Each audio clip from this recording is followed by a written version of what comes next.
6:30, have a ride. I'll call to order the Common Council meeting of Tuesday, April 16th, 2024. Roll call, please. Neil Hicks, Here. Lisa Dossie-Smith, Here. Brianne Brown, Here. Patrick Singer, Here. Brian Shannon, Here. Greg Myshak, Here. Warren Smith. Here. It's Marshak, right? Myshak. Myshak. Yep. Okay, I'll get it right. Magic correct. Second. Before moving to the pledge, I just want to make a quick announcement that with expected inclement weather, if anything were to happen, obviously we have the police department here, we'll know pretty quick, but follow one of the city employees to the basement behind the elevator shaft. So just in case, hoping nothing happens, but please stand if you are willing for the Pledge of Allegiance. Hold on a sec. I think we got to do the swearing in. We technically don't have new members yet. Okay. Oh, yeah, sorry. Sorry, I'm not trying to upend the No, pledge. you're good. but- Number one, swearing in of newly elected council members, Alderman District 2, Warren Smith, Alderman District 4, Brian Shannon, and council member at large, Greg Myshak. All right, we'll do one at a time, I guess. Bring the microphone with you. Sorry. Yes, of course. Oren, you're up first.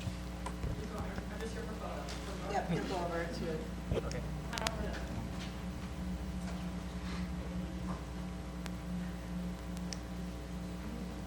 Please, your right.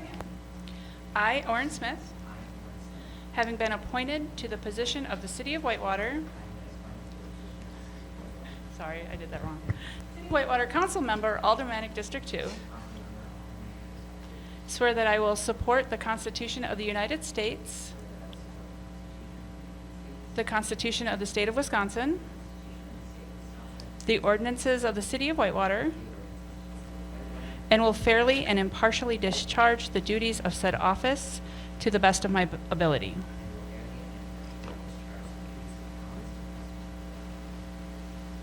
Congratulations.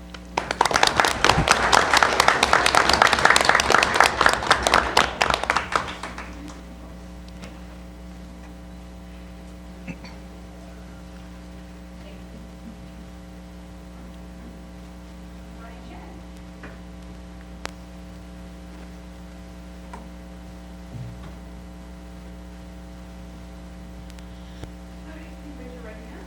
I, Brian Shannon. I, Brian Shannon. Having been appointed to the position of City of Whitewater Council Member of Alderman District 4.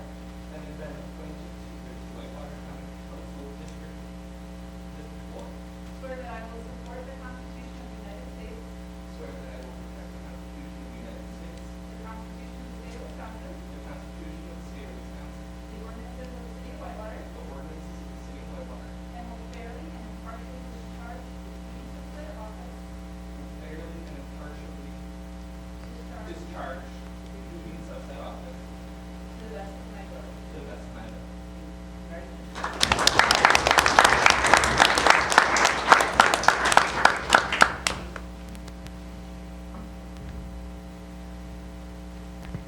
I, Greg Myshak, having been appointed to the City of Whitewater Council Member at Large, swear that I will support the Constitution of the United States, the Constitution of the State of Wisconsin, the ordinances of the City of Whitewater, and will fairly and impartially discharge the duties of said office to the best of my ability. Congratulations.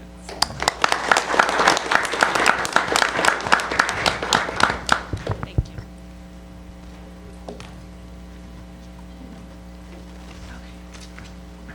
All right, please rise if you're able for the Pledge of Allegiance. I pledge allegiance to the flag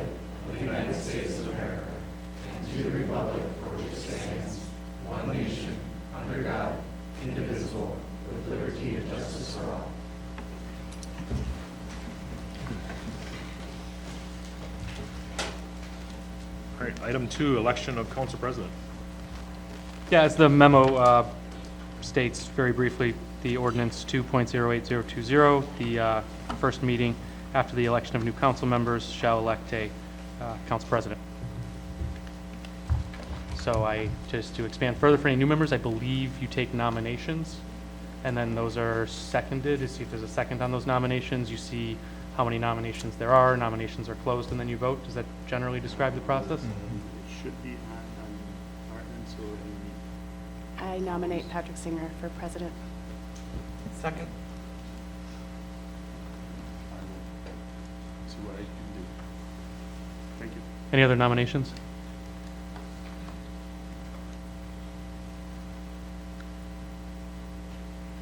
Do we do a closed I'd move to ballot? close nominations.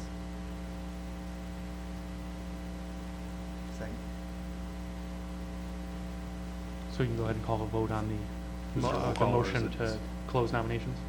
Roll call's fine. Okay. Roll call. Singer, Aye. Hicks, Aye. Smith, Aye. Shannon, Aye. Brown, Aye. Myshak, Aye. Dossie Smith. Aye. Sorry, I said it twice. There's two Smiths now. And then you got to call the vote on the actual nomination itself. Yep. Roll call? Dossie Smith, Aye. Myshak, Aye. Brown, Aye. Shannon, Aye. Smith, Aye. Hicks, Aye. Singer. Aye. There you go. All right, well, thank you for bestowing this courting of thanks. We got the ghosts in here now. All right, so next up, we have election of Council President Pro Tem, also known as Vice President. Are there any nominations for Council President Pro Tem? I'd like to nominate Neil Hicks. Second. All right. Neil Hicks has been nominated. Are there any other nominations? Are there any other nominations? Are there any other nominations? 3 times. Is there a motion to close nominations? So moved. Second. All right, it's been moved and seconded to close nominations. I think we can do voice, all in favor of closing nominations, say aye. Aye. Opposed? All right, nominations are closed. And then we have the only nomination for Council President Pro Tem is Neil Hicks, and we will take a roll call vote on that, Heather. Hicks, Aye. Brown, Aye. Shannon, Aye. Singer, Aye. Myshak, Aye. Smith, Aye. Dossie Smith. Aye. All right, congratulations. Congrats to you. All right, next up, we have approval of agenda. Is there any item that any council member would like to remove from the agenda or rearrange it at this time in the form of a motion? Otherwise, is there a motion to approve the agenda? So moved. Second. All right, moved by Smith, seconded by Brown. Any discussion? All right, all in favor of approving the agenda, say aye. Aye. Opposed, no. That motion is approved. All right, next up, we have consent agenda. Heather, would you please read those items for us? Sure. We have Urban Forestry Commission minutes from February 26, 2024. Plan and Architectural Review Commission minutes from March 11th, 2024. EOC meeting minutes from March 4th, 2024. Lakes Advisory Committee meeting minutes from March 4th, 2024. CDA minutes from January 1st, 2024, January 31st, 2024, and February 15th, 2024. Finance Committee meeting minutes from February 27th, 2024. Landmark Commission meeting minutes from February 7th, 2024. And Public Works meeting minutes from March 12th, 2024. All right, is there a motion to approve? So moved. Second. Moved by Shannon. Seconded by Hicks. All right, all in favor of approving the consent agenda, say aye. Aye. Opposed, no. All right, that motion carries. Move on to city manager report. John? Thank you, Mr. President.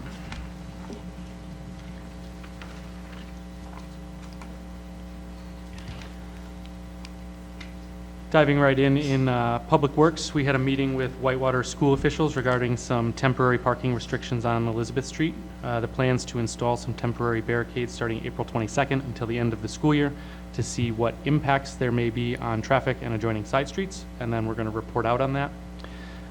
We completed erosion control inspections at 6 construction sites due to the amount of rain, and attended a pre-construction meeting for the Fremont Street reconstruction. That is anticipated to start April 15th, so yesterday. And we'll make a final determination. What's up? Next week. Got pushed by a week? Yeah. Got pushed by a week, just learned that. So, and then we'll make determinations in April based on how that's going, what will happen next. In streets, the crews worked on clearing catch basins and collecting material. Also called in to fix a banner that snapped. And as pictured above, the DPW is finishing, or did finish sidewalk work on Center Avenue. In water, staff are working on repairs to curb stops that are not functioning, and hung door cards for shutoffs. In wastewater, we've postponed some tank cleaning efforts due to the high flows. Again, a lot of stuff weather-related has been happening with our utilities. We had a significant increase in pump starts at the Oak Street lift station, so there was a sizable leak locating that is likely contributing to that. We're going to try a product to seal that. If that doesn't work, we're going to need to bring in a contractor to dive in deeper and make some more extensive repairs. Those things happen. Also, we replaced a bad flow meter for the centrifuge and had some slight programming changes needed. All in all, this is pretty typical stuff for the weather season. In IT, we closed 59 tickets. That's a pretty busy bi-weekly. Chris has been working on expediting rolling out new devices to users. That is 100% ready to go, and we're making slight improvements as we roll that out. Significantly faster turnaround for the deployments of PCs and laptops. Our turnaround time on our tickets is one of the things we're working on. In addition to that, we have ordered, if you noticed there was some Wi-Fi issues, we're working on that. It's one of our top priorities. We've ordered access points for the second floor in Cravath and also in the hallway out here. That should mitigate some of our issues. And then what we're going to do is heat map our entire building, which is something that needs to be done. So Patrick's nodding, IT's telling me this has to be done in a prescribed way. We're going to do it in that prescribed way, and if we need funding that otherwise exceeds our budget or authority, we'll come back and we'll tell you about it. Neighborhood Services, a concept review for a multiple unit development on the Kowalski property was met with enthusiasm. Apparently they were asked for a second entrance to the property and some landscaping. I spoke with the developer. It seems like they're going to move forward with that. The next step would be for them to apply for a conditional use permit for the project and site plan reviews. The Memorial Library expansion was also up for a site plan review. There were many questions about the project and the properties surrounding it. They talked about several things, the trees and so forth. That's still going forward. If the council would like a report from them at a future time, I'm sure I can schedule that with Diane. Other news, U.S. Shelter Homes just applied for their 5th and 6th building permits. So we told you those were going to come fast. They're now on 5 and 6. And if you've seen, they're digging multiple foundations out there now. In addition, Starbucks and Cost Cutters is now open. In the police department, on April 4th, 7 of our officers from the Walworth County Mobile Field Force attended training in preparation for the RNC. And also on April 4th, planning continued. There's an immigration panel scheduled for April 15th that the chief is participating in from 6 to 8 p.m. at the Community Engagement Center. The information's up there. In fire and EMS, staff participated in a parade for the UW wheelchair basketball team. Turnout was small due to weather, but it was an excellent outreach event. Assistant Chief Dion instructed a live fire training, and on April 10th, our chief and assistant chief attended the career fair at the high school. This week, the library handed out would not have been this week. The week of the eclipse, the library handed out 250 kits containing eclipse viewing glasses. They had a solar eclipse viewing party. 13 children attended the monthly Little Makers program for ages 2 to 6. They explored a wide variety of dots and circles in their process art class, and they had their first Spanish story time on Tuesday, April 9th, with 12 in attendance. The storyteller, Maria Antonia Martinez Villanueva, is a native of Mexico, where she previously taught kindergarten. So seems like a solid event. In Parks and Rec, new lanes have been purchased and installed at the WAFC. Also pictured above are a couple refurbished Stairmasters that were added that I think are going to be pretty popular. Kevin seemed pretty excited about those. And 74 children participated in the Easter egg hunt at the WAFC. Eggs were collected by the children from the leisure pool and exchanged for treats and prizes, also pictured above. Media Services, they've been working on a video that shares why Whitewater is a great place to live, learn, work, and play. A first draft has been completed and reviewed, and we'll soon have that out across our social media, and we'll certainly push that out to the council directly. We continue to film, produce, and edit videos for the Whitewater Windup, and they filmed a total of 5 meetings over the last biweekly period. In HR, applications are being accepted for many seasonal summer positions. If you know a high school student, a college student, someone else seeking a great summer opportunity, please have them check our website. We currently have several jobs posted for activity instructors, DPW, PD, and EMTs. And updates were made to the welcome guide for new council members, which I believe our new council members have since received. Also, it's National Public Safety Telecommunicators Week, and we want to recognize them. We're going to honor our dispatchers. We've got Heidi Gempler, Jeanette Gonzalez, Macy Schrock, Kirsten Bishop, Kenna Schrock, and Emma Gerling, thank you. Always correct me. All of them are pictured above. I really want to thank them for what they do 24 hours a day, 7 days a week. There is someone there responding to an emergency call that comes in. It's super important to our community, and those employees are a big part of why we're able to respond so quickly. So, Dan, please and thank you to them for everything they do for you guys and also for our fire and EMS. In other events, Economic Development, on behalf of the CDA, is hosting a roundtable discussion with landowners, engineers, public officials, architects, developers, bankers, realtors, and others to discuss both challenges and solutions for housing in Whitewater. If you're interested in attending this event, please contact Taylor, 262-473-0149. Currently, we have 52 attendees for this event. We have plenty of room, so if you are not signed up, please consider signing up. For council members, this is posted as a possible quorum, so no issues there. Based on the cross-section, I think it's going to be a really productive discussion. There's going to be a presentation from Sewer PAC. There's going to be a presentation from, we had a firm do a single-family housing study last year, so they will be back to present that. And then there should be a developers panel or roundtable where they will talk about things other communities have done and things Whitewater might want to consider doing. So shameless plug for that. Finally, for council concerns, please contact the Chief of Staff, Becky Magestro. There is Becky looking up at the eclipse. Enjoying the solar eclipse is what it says. And as well, that's me enjoying the pictures flipped, so I'm looking the other direction. But any citizen concerns, anything else you need, there's my contact information. And with that, Mr. Singer, I will turn it back over to you. All right. Next up, we have 2 staff reports. The first one is a update from HR on the 2024 gala.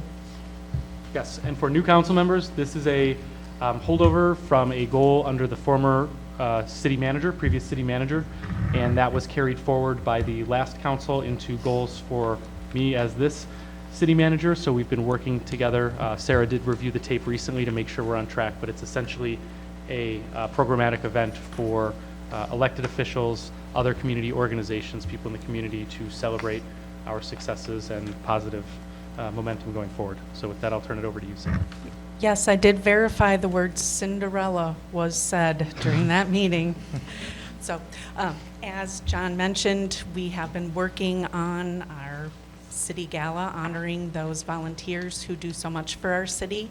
I had the fortune of being at the Connect event at UW Whitewater, and was able to meet up with Alyssa, who expressed an interest in event planning in her future, and we decided that it was a match made in heaven, and so Alyssa is here tonight to tell us what her plan is. Hi everyone, I'm happy to be here today to tell you a little bit more about the insight into the vision, planning, and timeline for the upcoming City Gala. As Sarah said, my name is Alyssa Ostringa, and I'm currently in my 2nd semester as a sophomore at the University of Wisconsin-Whitewater. I'm a communications major with an emphasis on public relations and a nonprofit management minor. I'm also taking courses that will help me earn a certificate in event planning and promotion. Following graduation, I hope to become an event planner for a nonprofit youth organization.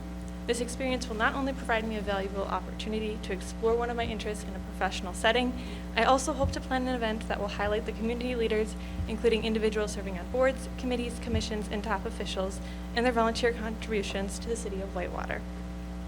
The gala is scheduled to take place on Friday, August 16th, 2024 in the Hamilton Room at the University of Wisconsin-Whitewater University Center. The event will begin at 5 p.m. and conclude at 8 p.m. We'll have promo materials to you, by the way. In the coming months, I will dedicate my efforts to managing various aspects of the event and ensure seamless execution. Firstly, I will undertake fine-tuning the guest list, ensuring it aligns with the room capacity and guaranteeing an enjoyable experience for all the attendees. Additionally, I will research and order event decorations that capture the essence of the occasion. With careful consideration, I will investigate appetizer options through the university catering service for our guests to enjoy while mingling with attendees. One highlight of the gala will be the acknowledgement of our esteemed community leaders through designated awards. To achieve this, I will present award categories and establish a selection process for award recipients. This will ensure that we are sufficiently recognizing and celebrating the contributions of our esteemed community leaders. Furthermore, with your permission, I will undertake the responsibility of ordering and sending invitations to the esteemed guest, inviting them to join us in commemorating the invaluable contributions of our community leaders. Finally, to complement the celebratory atmosphere, I will inquire into a music service for live entertainment, boosting the overall experience and fostering an atmosphere of joy and camaraderie. I'm honored to embark on this journey, and I look forward to working diligently to ensure that the gala is a resounding success and resonates with our community values. I hope to be back for a final presentation for your approval at an upcoming City Council meeting. Thank you for your time and attention. Just wanted to mention, if you have any wishes, desires, or suggestions, feel free to email me, and I will make sure to get all of that to Alyssa. Thank you, Sarah. Thanks, Alyssa. All right, next up, we have an update on the MOU with UW-Whitewater regarding the polling location. So Heather, Sure. you want to give us an update? And I do see Ms. Bilgan in the audience in case there's any UW questions that we may have. But Heather, go ahead. Sure. I met with Jan, Jeremiah and I met with Jan last week. We went through the Hamilton room. Everything was perfect. It will obviously accommodate us, and we've decided to definitely, that's where we will be for November.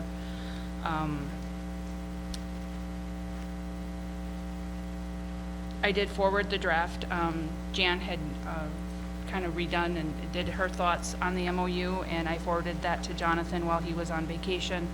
Obviously, I didn't expect him to a one-day turnaround on that. So I will have that for you at, I would think, by next council.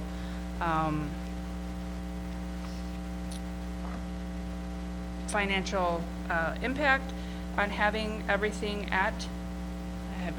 all polling locations at campus for all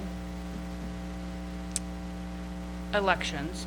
I can only go off of what I have for April, and labor was about $8,900 with supplies and food. I'm estimating at about $10,000 that came from accounting.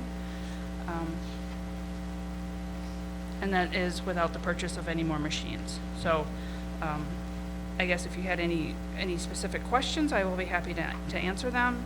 Otherwise, it's just a work in progress. I guess one thing, you and I talked about this morning because I reviewed the document. It looks like you're having all of Jefferson County now go to the university. And as I understood, there were some specific reasons you are proposing that, so I just want to make sure we cover those before we do Sure. any deep dive, because I did ask, and you had like 2 or 3 very specific, which would represent a slight change. Right. In the draft of the MOU, I propose that we have Ward 8 of Walworth County, 9 and 10, which is the campus, along with Jefferson County, which is 11, 12, and 13, all at UW campus. Firstly, it'll create a more proportionate distribution of polling places within the city, and secondly, to enhance the security and integrity of the electoral process by centralizing the handling of the absentee ballots without extra cost. So those ballots were being split up before and going to two polling places, Jefferson Correct. County ballots? Okay. Correct. Which I understand. I will also have for Walworth County. I will be splitting them up, but I have the machines to do that. So I can have all one machine for absentee ballots for Walworth County at both locations.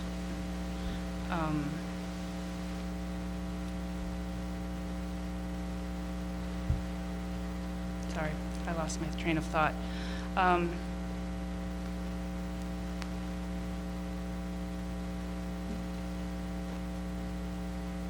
That was my thought, and what I thought would be best for,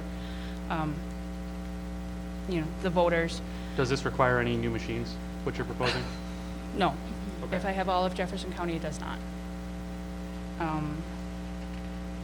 Looking at the 2016 presidential election, because I can't really use 2020 because it was an odd year with COVID.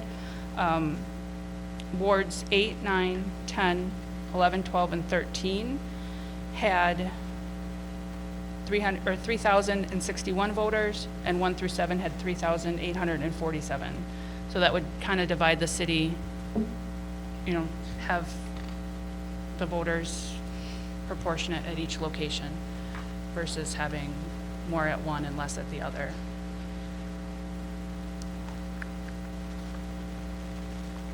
Go ahead. It's a work in progress. That's It's a why we work in brought it here progress. now. It is. So we want to know what your thoughts are before Thoughts, we bring questions. something for like a possible recommendation. Was there any conversation about parking on that on campus with that, the approximately probably 1,500 to 2,000 voters that would likely probably? Sure, and I can't assume, but most of campus would probably walk. I requested more parking than what was in the original MOU, and Jan said that will not be a problem. As far as signage and things like that, I can always get, more signs if people have issues, trying to find the Hamilton Center. I can have signs at, each end of Starin, whatever is needed.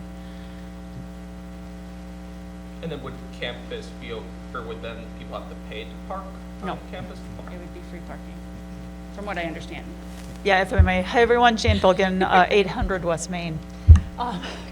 Sorry, I have my name tag on, so I'm not a resident. You're fine. So we did some initial conversation about some of the concerns, and that parking would be free for poll workers, obviously, and voters that would be coming in to Lot 12A, which is the one adjacent the Hamilton Room, and we talked about 30 spots, which was 10 more than at the previous agreement, but there is some flexibility in that number as well, depending on what your feedback is. And maybe this could be, because obviously this is just agended as a staff report, so we really, can't get into a huge debate and give direction, but I know there is some interest in terms of how that Jefferson County setup is Sure. is configured. So if you're still working on this, it sounds like kind of a one-off for maybe November, and then Oh, yeah. see how that goes. So if we could maybe put this on next agenda as a consideration, so we have a little bit more flexibility as a body, and then also the public to be able to weigh in, so we can give some concrete direction Sure. on that Jefferson County issue, because I think there is some varied thoughts on how we should approach that, and what has worked in the past versus what. So you're not going to give us those thoughts now? We have to wait 2 weeks?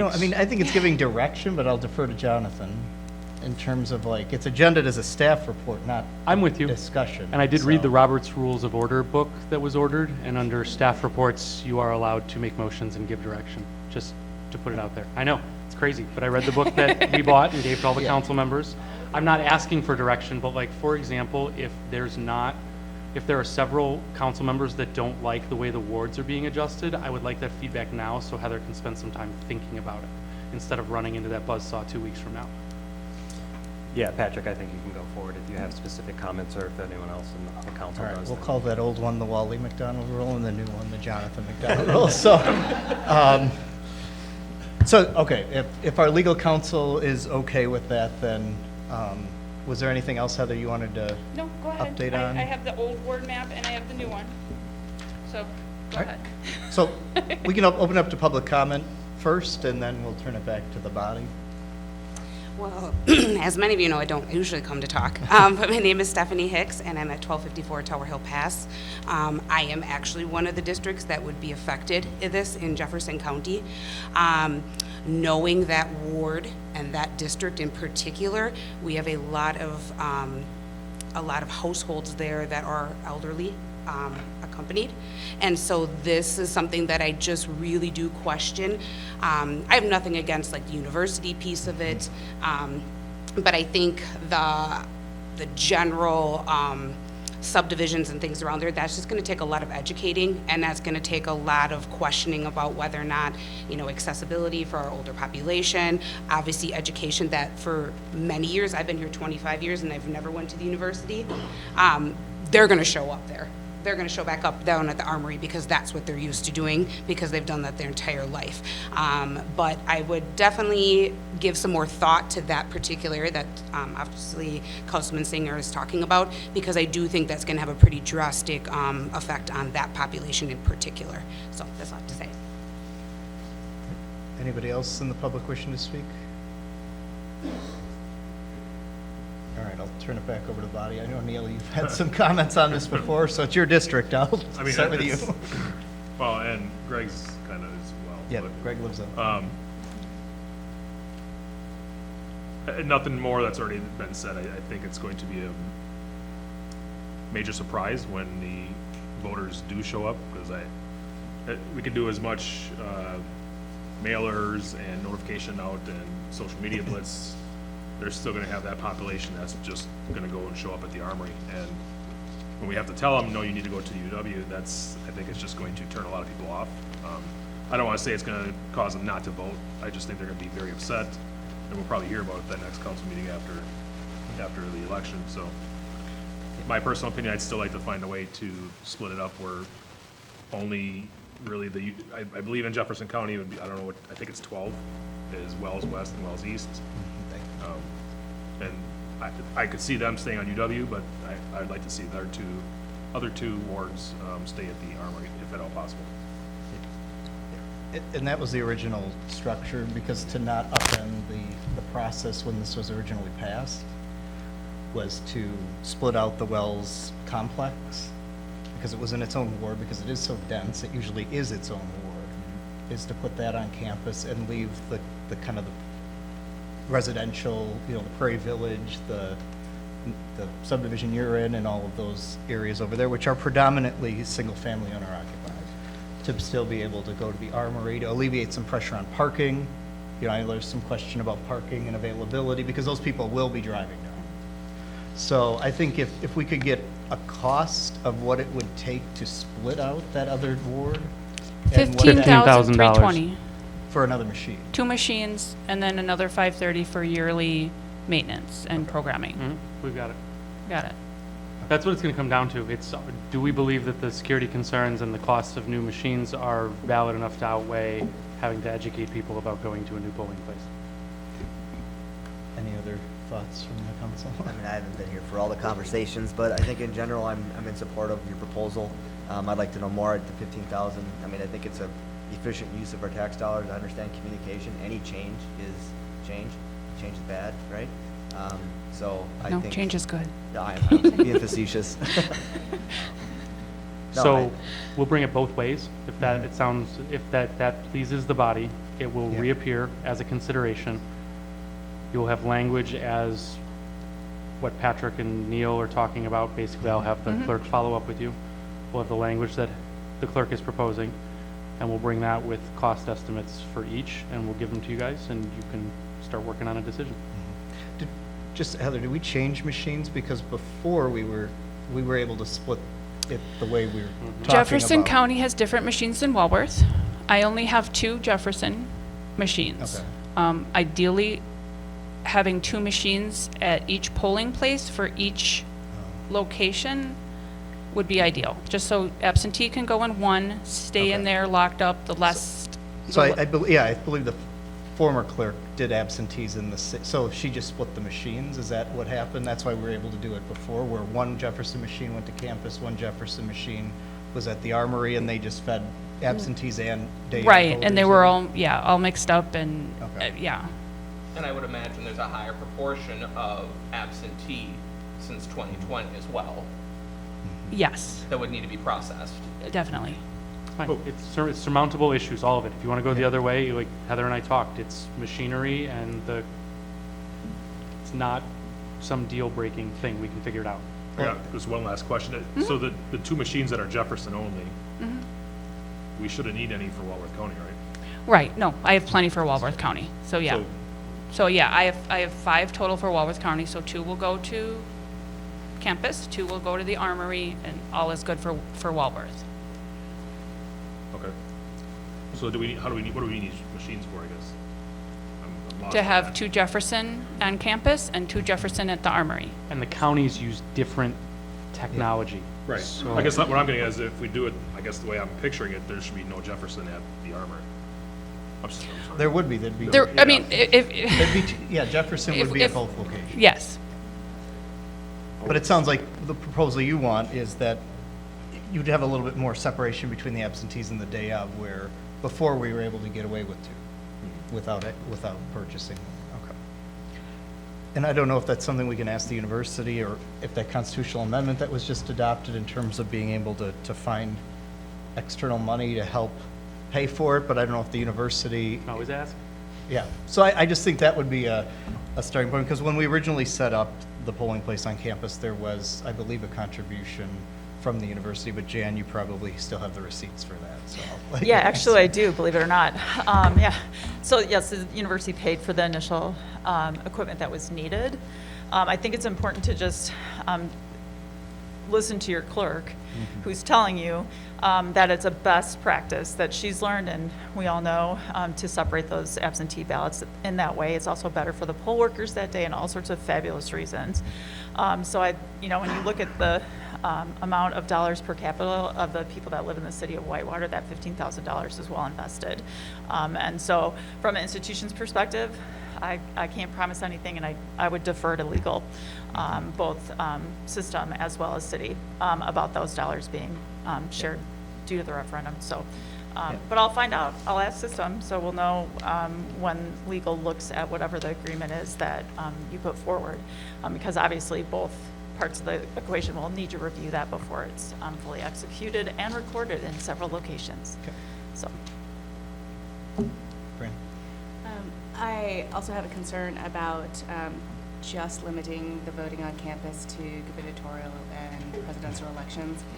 For instance, there were 2 constitutional amendments on this April ballot, and it really wasn't accessible to the students who didn't know much about where to vote. So I would like to see a cost for what it would take for us to be able to have voting on campus all the time, including April. That would make it consistent. sure. I'd also be curious what the cost was on the shuttle that they kind of instituted as well. I don't know what he's talking about. Expand on that. That was, I know. Sorry, I'm glad I came tonight. No, the shuttle was something that was put together very quickly through the request of several students on campus that are in the chamber tonight. My guess, I haven't gotten the bill yet, because we used an accessible shuttle that the institution already owned, it was not a huge expense. It was less than $400. I can tell you that won't, in a large election, that won't work because it's too small. It's only 7 seats plus the lift. So it would have to be a more expensive, and that came back to us with the university state rate at over $750 for the day. So closer to probably $1,000 if we keep it there till 9 o'clock. So. all right. You got everything you need? We're going to basically bring 2 versions forward, the version with the Jefferson County being split and the version that the clerk is asking for. We're going to bring the cost forward to do all of the elections on campus, the cost for any added equipment, and I'll dig into the shuttle thing a little bit. Anything we're missing? All right. We're good. Sorry, I wasn't trying to overstep with the staff thing. It's just, having not been reviewed by Jonathan, I didn't feel fair to put it up for a consideration. Make Yeah, sense? That's fine. Okay. All right, next up, we have hearing of citizen comments. No formal council action will be taken during this meeting, although issues raised may become part of a future agenda. Participants are allotted a 3-minute speaking period, and although specific items listed on the agenda may not be discussed at this time, we do allow for public input when those items come up for debate. So if there is anything not on the agenda that anybody wishes to speak on, please come up to the podium and state your name and address for the record. And if you're online, do we have anybody online? Yes. Okay. If you are online and you want to make a comment, you would raise your hand with the *9 button, or in the app if you are accessing it that way, and then *6 to unmute once you would be permitted to talk. So if anybody in the gallery tonight has anything they wish to speak on, the floor is yours.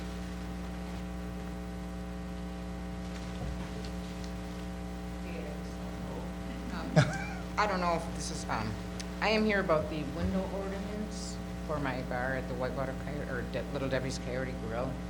I have a, Yeah, that's not on tonight. Go right ahead. it is? It is not on the agenda tonight, so if you Oh, want. see, she told me, so should I not be here tonight? No, you No. can speak about, You yeah, can if you have speak about anything you it. want to say about it, go right ahead. Okay, I would like to propose I get grandfathered. I brought photos of my, I know they want it 4 to 7 feet clear. I have it permanently painted on. I just, paid $400. I was hoping to, and it's only on the one side. I don't know if you want to see the photos. Anybody? Just on my front window. I'm only open till 8 o'clock at night. It's not, so I was hoping to not have to take that down because I can't get it off anyway. I don't know how to get it off. So that is why I'm here. All right. Someone will follow up with you. Yeah, we don't have anything on the agenda tonight, but we take that input and, Okay.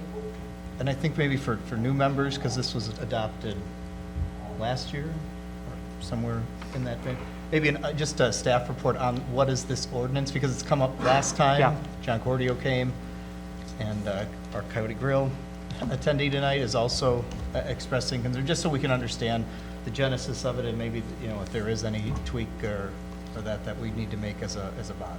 Okay, So, so wait to hear from you now. yep. Okay, thank you very much. Anybody else wishing to speak? All right, anybody online raising their hand? All right. All right, next up, we have resolution, our only resolution tonight is a resolution approving updates to the Whitewater Adjusted Urban Area Boundary. Brad, do you want to get us started? and Sure. then- Every 10 years after the census, the DOT looks to update the urban area boundary of metropolitan areas. So they reached out to the city and asked for a meeting. I was the lucky volunteer and met with them. We reviewed the proposed urban area boundary compared to the one from 2010. We're looking to make a few adjustments from the 2010. And I'll just kind of go around the city. So starting on the south side, the original boundary in 2010 was down to Willis Ray Road. We're proposing to move that up to Highway 12. On the east side of the city, there's a potential annexation that is been talked about just east of Howard Road, so that has been included as it would be in the city. On the northwest side of the city, the airport, the hang glider airport, while it's not in the city, airports are considered a generator for urban areas, so that was included in the urban area boundary. And then on the west side, there's a small triangle that went to the north on Tri-County Road, I believe that was, or Old Highway 12, where it went to the north there. We took that little triangle out. And then on the west side there, the boundary used to go west of Highway 12. It was moved to the east side of Highway 12 to follow the right-of-way there. So it's kind of, I don't see any real big changes in this, nothing that really offers any huge significance in the boundary. We met at the Public Works Committee last week, discussed this. They did not have any changes, and they recommended approval of the boundary and the resolution that goes with this. Second. It's moved by Dossie Smith, seconded by Hicks. Are there any public comments on this item? Any questions or debate from council? All right. Roll call, Heather. Hicks. Aye. Singer. Aye. Dossie Smith. Brown. Aye. Smith. Aye. Myshak. Aye. Shannon. Aye. All right, that resolution is adopted, and next up, we'll move on to our considerations. First up is update on Common Council Retreat / Good Governance Manual Special Meeting. Sarah, do you want to give us an update on that? Just wanted to bring this back for a little discussion. You had approved a special meeting for May 28th to discuss the Good Governance Manual changes that had been floated about. Additionally, you had also approved the concept of a council retreat to be held in mid-May in the hopes of not having too many meetings. We wanted to bring that back quick for a little bit of clarification as to, do you want to mold that good governance meeting into your retreat? Would you like to keep that May 28th date? And if so, what all would you like to have on the agenda? So I will take any feedback that you may have. We're going to take those questions in order. All right. Is May 28th, I mean, we have 3 new members tonight. Does May 28th work for this group? It's a Tuesday, right? It's a non-council Tuesday. Correct. And right after Memorial Day. It would work for me in the afternoon and beyond. I'm returning from out-of-state conference the day before, so I'm not sure yet when I will be back. Greg? It was scheduled for 6:30, but that's, I think in general, it's probably gonna work. I may be coming back from camping. Okay. Neil, any conflicts? No. The 28th? No, I think 28th works. Lisa? All right, so we'll keep it as the 28th now, but, I mean, we're still over a month out, so if we need to bounce it. And then is there interest in, the Good Governance Manual special meeting and the retreat, rolling those into one? Any objection? All right. And then are there any other topics that anybody wanted to put out there right now? Clearly, we're a month away. We have a little bit of time, but if there is anything that would require significant staff research, we'll want to get that queued up. I'd like the council to take another look at the strategic plan and either reaffirm it or tweak it. That's pretty fair considering the council turnover or change, whatever. There's 3 new members. Yep. So that's like literally driving what staff is doing with housing and recruitment and retention and a bunch of other stuff. So it wouldn't take long to just, I can give a brief presentation and then you guys can discuss, and if there's things that need to be adjusted, we just adjust them. Okay. you had also expressed some interest in some goal setting for the council itself. That would, the goal is not to be here till 10:12. Yeah. So I think, if you take that direction and come back with a draft agenda, we can always, So you're probably looking at Adjust a that. 2.5, 3-hour session if there's a half-hour break, is probably what you're looking at. A session to go over the good governance manual, session to go over the strategic plan and council goals. We can work on that and bring it back. That sounds good. There was one suggestion that it not be here. Is that for the retreat? It's up to you whether you prefer here. The library was thrown out. I have no opinion. I'm fine with here, or the Carath Lakefront building might be an option as well, just, especially, because it'll be a public meeting, so. It will. anybody We were looking is- for, is I mean, welcome to these attend. tables don't move very well, but it was more Correct. like an opportunity for you guys to workshop as opposed to sit at the Yeah. dais and project. So we just wanted to offer that up as well. Would upstairs work? Upstairs would work. Is it big enough? It is, and we can record, so it checks all the Yeah. boxes. Okay, thank you. All right, thank you, Sarah and John. All right, next up, we have discussion and possible action regarding appointments to various boards and commissions. So this is our annual reallotment of council member representatives to the various boards and commissions where there are council member representatives. So I know our clerk had sent out a list of them, and I know that, in the past, we've tried to rank them and go down the list, just, 'cause especially the ones where it's like, oh, hey, you want it, all right, good, and just move through it pretty quickly, and if there is two that, we need to have a vote on, we can. So if there's no objection, I figure we just go down the list alphabetically, kind of how Heather had it organized, and just see what everybody's preferences are, and unless a brawl has to break out, I mean, hopefully this will be pretty painless. So, all right, so alcohol licensing, was there anybody that had that in their top three? I had it as well. So, and I'll write all these down and I'll read them out when we take the motion to approve as a whole. So, Myshak, Shannon, and Singer, anybody else want to put their name in? All right. So we'll put that in the slate.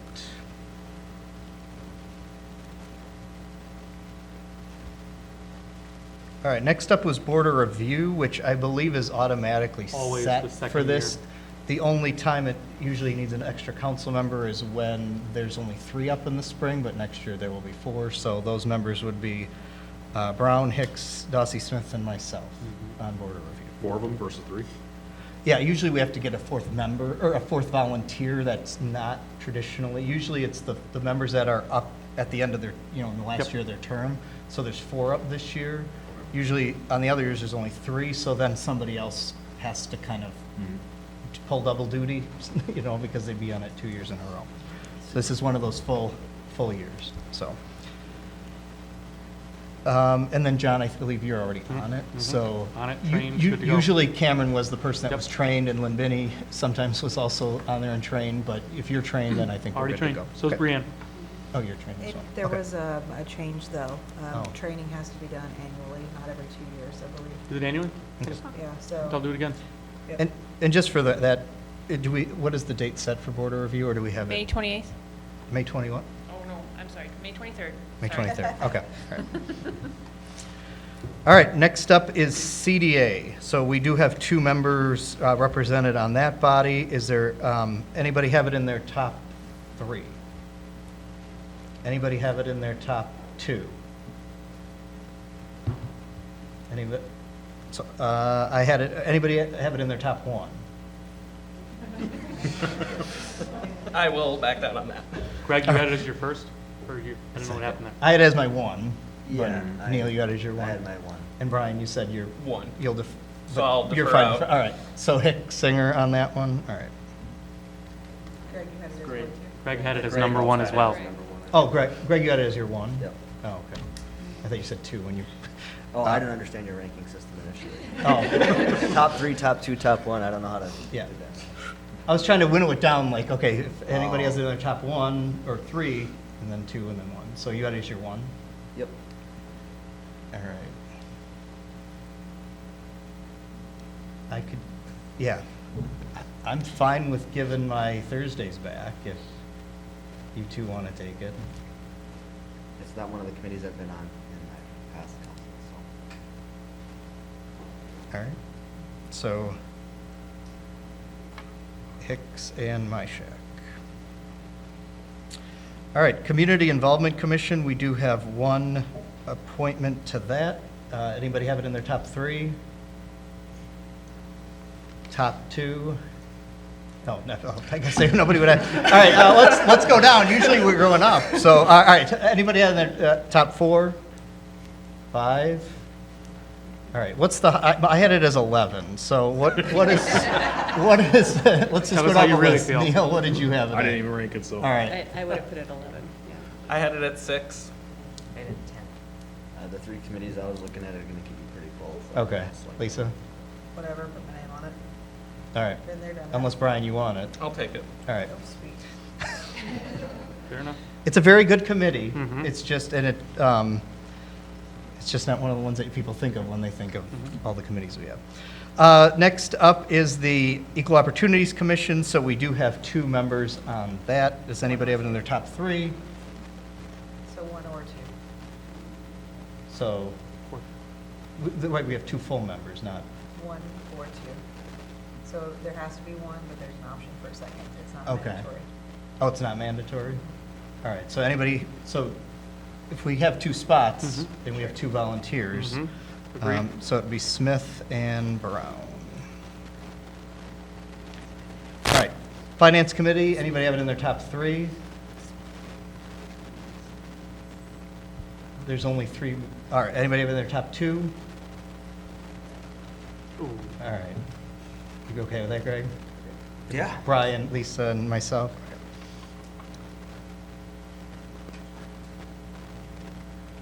All right, Landmarks Commission. Who's got the finance? You, Lisa, and Greg? No, me, Brian, and... Oh, I'm sorry. Yep. All right, Landmarks Commission. Lauren? Take it. All right. All right, Library Board. Top 3. All right. Anybody else? All right. Brianne? Oh. All right, Park and Rec Board, we have 1 appointment. Anybody have in the top 3? All right, Brianne, you're good to go there. All right, Plan Commission. Anybody have it in their top 3? All right, so Neil, you can be the regular if there's no objection. And then, anybody have it in their top 4? All right, Brian, you can be the alternate. Neil hopefully has the Lynn Binney attendance record underway, so you may never get called. All right. Brian. All right, Public Works Committee. Anybody have it in their top 3? All right, come on, you're going to hurt Brad's feelings if nobody has. Yeah, don't all jump at the Yes, opportunity. Smith and Hicks, anybody have it as 4? All right, all right. Who was So the third one? Greg, Warren, and Neil.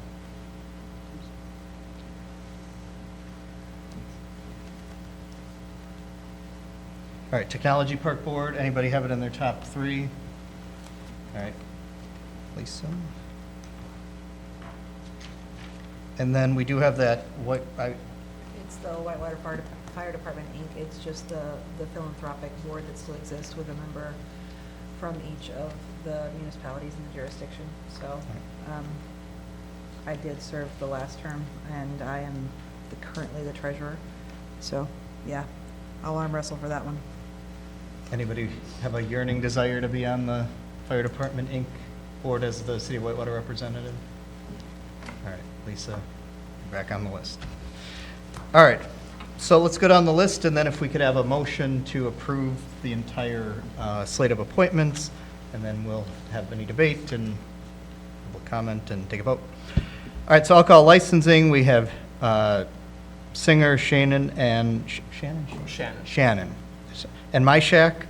Board of Review, we've already set. Those are set by ordinance. CDA would be Hicks and My Shack. Community Involvement would be Shannon. EOC would be Smith and Brown. Finance Committee would be Dossie Smith, Shannon, and Singer. Landmarks Commission would be Smith. Library Board would be Brown. Park and Rec Board would be Brown. Plan Commission regular would be Hicks. Alternate would be Shannon. Public Works would be Smith, Hicks, and My Shack. Technology Park Board, Dossie Smith. And Whitewater FD Inc. would be Dossie Smith. Is there a motion to approve those? So moved. Second.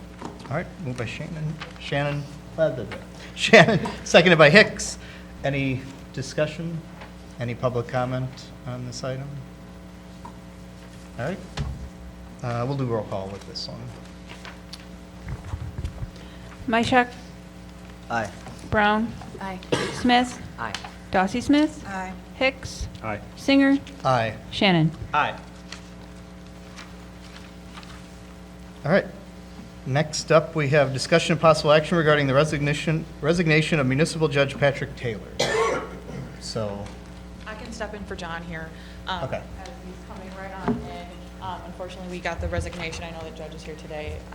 But the memo outlines the steps that need to be taken and whatnot. So, John, if you have anything Sorry, to apologies. add at Thought all? that was going to take you guys longer. If not, Judge Patrick is here. Essentially, you guys need to choose. If you don't, a circuit judge does, but that only lasts 90 days, and then we're forced into a special election.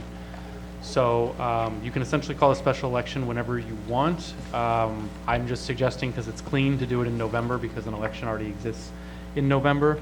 But practically speaking, you would accept applications up to a certain point in time. I'm suggesting the end of the month, because by doing that, you can have it on the agenda for May 7th, I believe it is.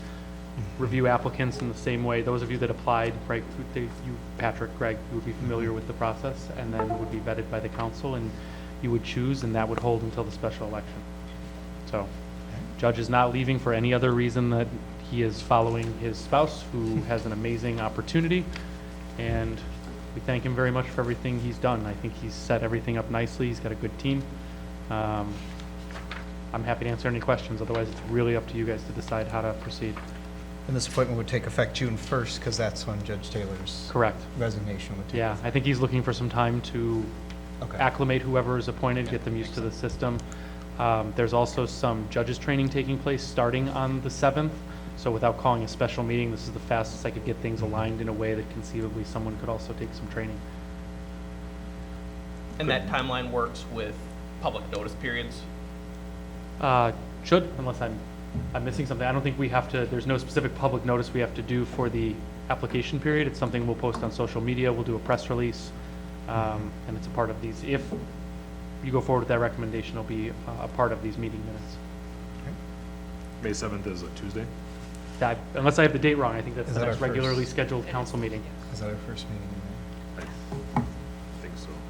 I guess what I'm getting at is would it make more sense to maybe close by April 26th, Friday 26th, and then have a special meeting ahead of that to make sure that whoever's picked has time to get ready for so obviously gotta get a hotel. It makes a lot of sense. I didn't want to come out of the gate saying, I think you guys should call a special meeting, but it's out there. Okay. Yeah, because it starts the 7th. It's not, it's I the agree. 7th through the 10th. It's not one of those days when they can show up. I agree. so. All right, so what I'm hearing is, and somebody can make this as part of a motion, is that applications would be solicited and deadline of April 26th, and then we would schedule a meeting for that following week. I think I picked May 1, 6 o'clock would be open, according to my calendar. I mean, for most That's a meetings. Is that a Monday or Tuesday? That's a Wednesday. That's a Wednesday. With a special meeting on May 1st to consider appointment. And then do we also want to, in terms of the special election, do we set that just by motion, or is there a resolution, or how do we go about stating, we want it in November, we could have it in August, there's I can election there, follow there's up April with next year, so I mean. the judge or a lawyer, but I think the motion would hold, and then we Okay. would schedule it. But I will find out specifically, and if it requires a resolution, I will bring it back at that May 1 special meeting. Is any preference on the election, special election? Do we want to use the November general as that, which is November 5th this year?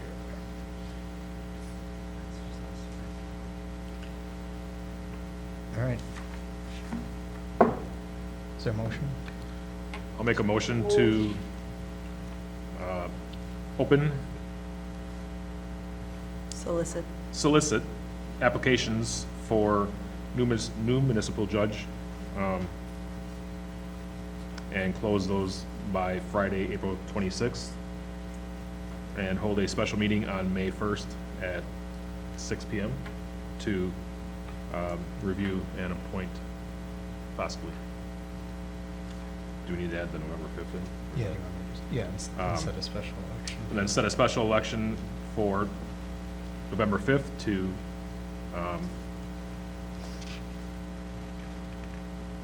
elect. Fill the Yeah, vacancy.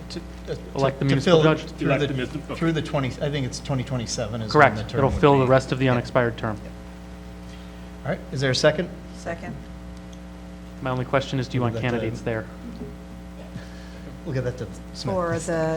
For the interview, The special meeting? if at all possible. Okay.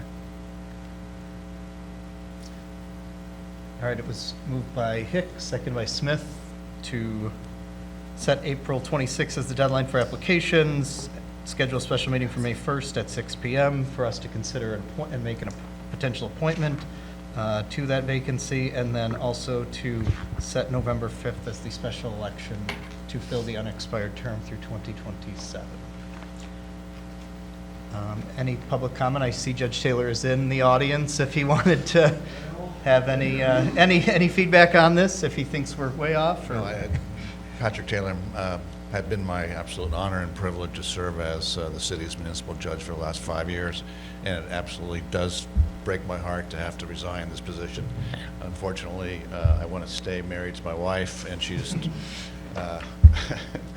I have to resign. So she's got a job in Southern California at a great institution, actually her alma mater, which kind of came out of the blue, which is a very strange coincidence there. But the procedure that is outlined by the city manager, in my opinion, is the accurate procedure. I've obviously researched this and made sure that I was familiar with it, and spoke to John about that, and I think that's the way you've got to do it. And it sounds like the timing is going to work out just fine. And I just want to make it clear that anyone who is selected, I will be here for them, whether it's within that time period of May to June and thereafter. So I'm not, I'm resigning, but I'm going to be available for whoever will need me. So thank you very much for allowing me the honor to serve the community. Thank you.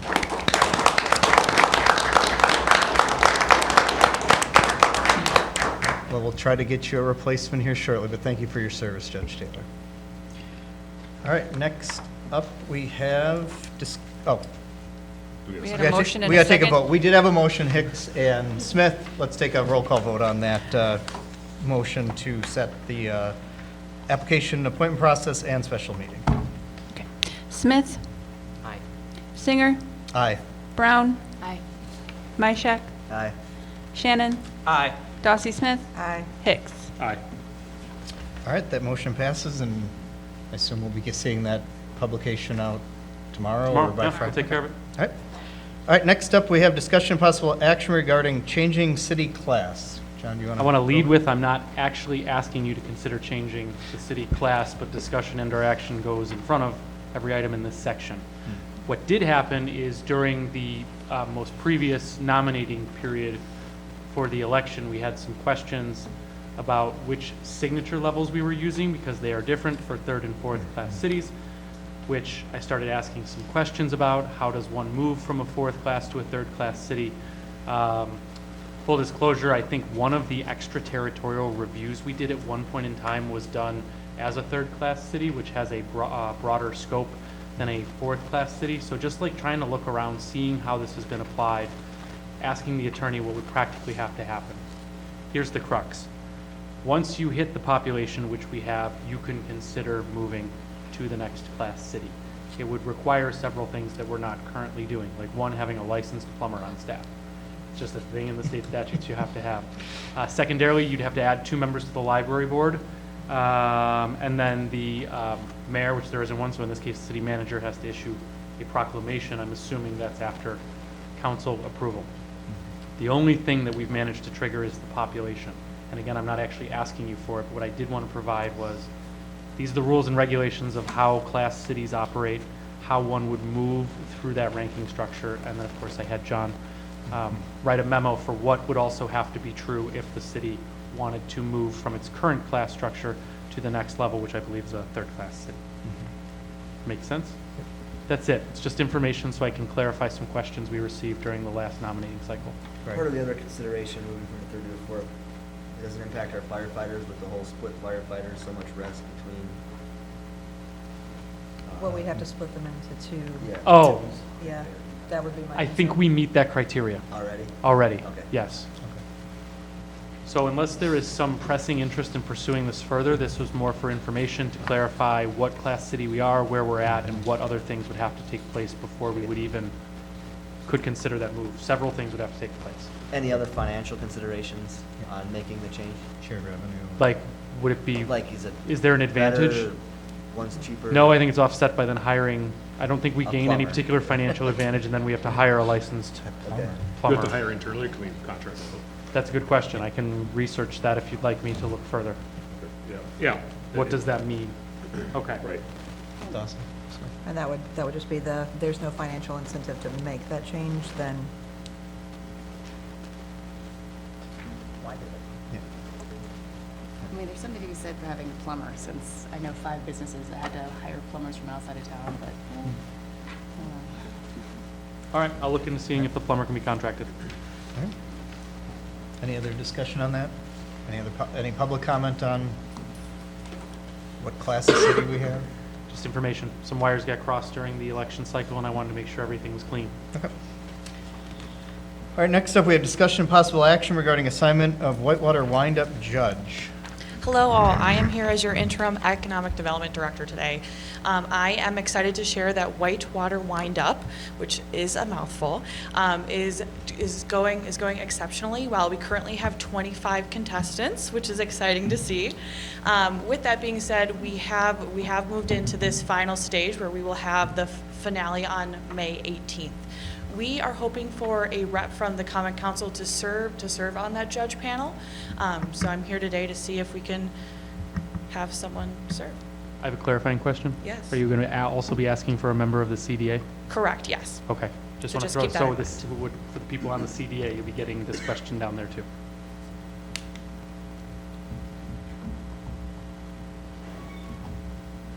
Neil, you're, I think it's a Saturday. It is a Saturday. gotta It make is sure at the there's no- Innovation Center. We are having judges be there from 8:30. The finale starts at 9, and we're hoping to wrap at 11. I have a second clarifying question. Can you rattle off the other judges you're hoping to obtain, just to give them a flavor? Yes, absolutely. We have a student, Chad, who currently works at the Innovation Center and has a business there. We have Kevin, and I always say his last name wrong. Goffman, who is a business professor. We have the head of the Walworth County Economic Development Corporation, Derek Duria, and then we have the head of Jefferson County Economic Development Corporation, Deb Seibel. I think it's Reinebold. Reinebold, sorry. Yeah. There's 2 Debs. So we are hoping for a common council, we are hoping for a CDA, and then we are looking for a community member as well. Neil has volunteered. Is there anybody else? All right. I'd move we appoint Neil as our common council Whitewater wind-up judge. Is that a motion? Yep. Second. All right. Any discussion? All right. All in favor, say aye. Thank you, Neil. Aye. Yep. Aye. Opposed, no. All right, that motion carries. Next up, we have discussion possible action regarding Strand Task Order for Construction Administration covering contracts 1-2024 through 5-2024. Brad? Yeah, so we currently have 5 contracts that have been awarded for projects. They're the Ann Fremont Street reconstruction, the Forest Street reconstruction, Fremont Street reconstruction, and paving, the Walworth Avenue storm sewer, and the 2024 street maintenance. All these projects will require some construction administration of some nature. This task order would serve all 5 projects. Items that are included are items like staking, construction inspection, pay request reviews, record drawings at the end of the project. Right now, we're looking at having 1 construction representative on site full-time from May until the end of September, and part-time from when the project starts on Fremont next week to May, and then towards the end of the project, September to the end of October. We do anticipate that when the 3 bigger projects are going at the same time, that there would be a reason to have a second person on site for a period of a couple weeks. All this, the money for this was budgeted in each project, and then also further down, it gets split between the water utility, wastewater utility, stormwater utility, and the general fund, depending on the work that's going on. The Public Works Committee did look at this last week also and recommended approval to the council. One clarifying question. It is budgeted. Are we within that budget? Yes. All right. Neal moved, Brown seconded. Any discussion from council with more questions? Any public comment on this item? All right, since it's technically spending money, we'll do roll call on that. Darcy Smith? Aye. Singer? Aye. Brown? Aye. Smith? Aye. Shannon? Aye. Mishak? Aye. Hicks? Aye. All right, that motion passed. We'll move on to discussion possible action regarding Ayers Old Stone Mill Dam proposal for engineering services for downstream wall repairs. City's been using Ayers Associates to do the dam inspection and design services for necessary repairs for many years. The last inspection in 2022 on the Old Stone Mill Dam, which is on Cravath Lake, indicated necessary repairs to the downstream masonry sidewalls. These were supposed to be completed by December 31st of 2023. However, ran out of time and we were granted an extension to complete the work, which is by August 1st of 2025. However, we are also required to update our emergency action plan and the inspection, operation, and maintenance plan by June 30th of this year. So the proposal from Ayers is to prepare the design plans and specifications to do the necessary work this year, and also to help us in the updating of the emergency action plan and the inspection, operation, maintenance plan. There was money budgeted in the CIP for this year. The estimate to do the design work and update the plans is $45,000. The total amount was $130,000. So once we bid the project out, we will come back for award. We'll know more than if we are within budget or if we need to find some additional funds. Public Works Committee did review this at their meeting last week and did recommend approval. Any questions? No, you kind of touched on it. I was worried that 85,000 wouldn't be enough for construction, but you kind of foreshadowed. Correct. So the budget was based on the proposal from Ayers last year that we had to do the work, which obviously things always go up. Plus, they included the updates for these two plans. So yeah, that's why I mentioned that we'll have to see where the construction comes in if we need to find some additional funds from a different account. Move approval. Second. Moved by Mishak, seconded by Smith. Any council discussion? Public comment? All right, roll call, Heather. Brown? Aye. Hicks? Aye. Shannon? Aye. Smith? Aye. Mishak? Aye. Singer? Aye. Darcy Smith? Aye. All right, that motion passes. Next up is discussion and possible action regarding P-card policy update. Rachel, get up here and then she can introduce it. All right, we've been working on updating all of our policies to reflect what our current practices are. This is just one of the first ones that we've been working on.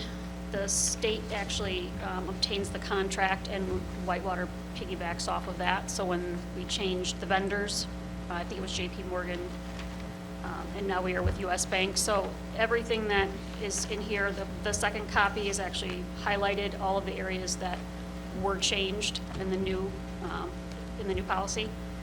And then the job aid was additionally updated as well. Any questions on this? Was there anything updated not related to the fact that the vendors changed? No. Fran? So I have a quick clarifying question, and it's probably written here at number 17, but having worked for state agencies before, this isn't one of those things where the employees have to pay the bill and then get reimbursed by you. It really does go straight to the city, right? Correct. Okay. Any questions or action on this? I would move approval, and then I'll have a comment after. All right, is there a second? Second. All right. Just when you're looking at the document itself, under the revision date, for that one to reflect when it's presumably approved here, and then the review date would have been its first appearance at the Finance Committee. Yes. If you, at some point, work towards a framework of that systemic review, perhaps the special instructions would make it readily available as to how often it gets reviewed, if that makes sense. Okay. So there's been a motion and a second to approve the policy. Any further questions by council? Any public comment on this item? All right. Roll call, Heather. Hicks. Aye. Myshak. Aye. Singer. Aye. Dossie Smith. Aye. Shannon. Aye. Smith. Aye. Brown. Aye. All right, that policy is approved. All right, next up, we have council requests for future agenda items or committee items or questions. We'll start down with Ms. Dossie Smith. Let's do it. Number 26, the update on the 2024 gala was on tonight's agenda, so that might not need to be there. As was mentioned earlier, an update on the library renovation would be appreciated. That's it for me. All right, Mr. Mashak. Yes, this is on a future agenda, doesn't have to be the next agenda. Since a lot of us are new, update on, and I think just making it publicly, I know I see a lot of things on Facebook, social media. Any housing projects, businesses, you know, where are we at with planning, execution? That's one of my requests. And then second is with some of the new development, what kind of feedback are we getting from developers on what's their feedback on working with the city? And then also on our building ordinances, are they caught by any surprises that they're not seeing in other places? I have something to. The consideration for creating congruence between Title 20, Section D, number 16, and Title 19.51.180. It did come to my attention that there was some incongruities in verbiage and stuff that was creating some confusion. Bringing it down to a level I understand. Yeah. What are you talking about? English, man.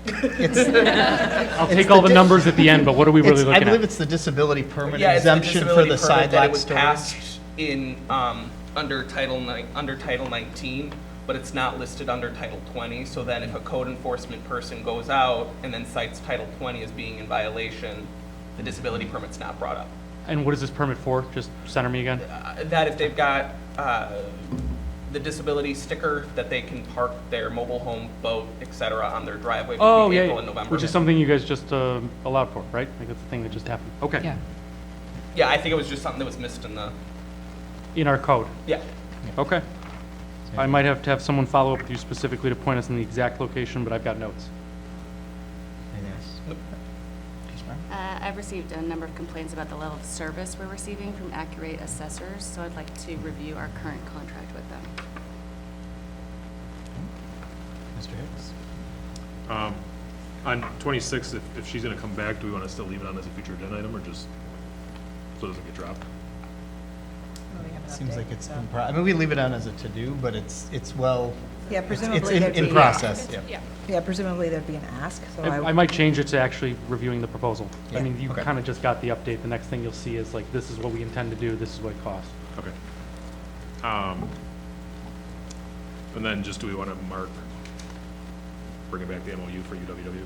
Mm-hmm. Or if that's going to be on the next one for sure. Yep. then, Yep. That's it.